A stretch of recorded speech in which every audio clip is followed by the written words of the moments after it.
Corrosion, fire and environmental degradation are the main ravages for any structure. At C-Probe, we've developed technology that can combat even the most damaging effects.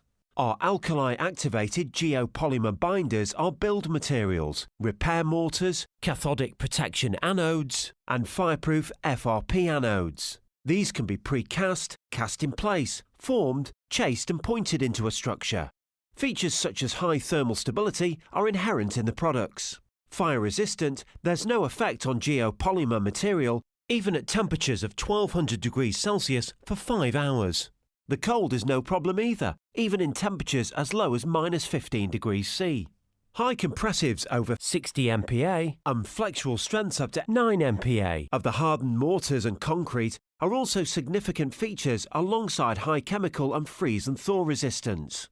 These materials dovetail with our Achilles suite of structural healthcare systems to control and monitor the future performance with instant internet access to track the service life of the systems and structure.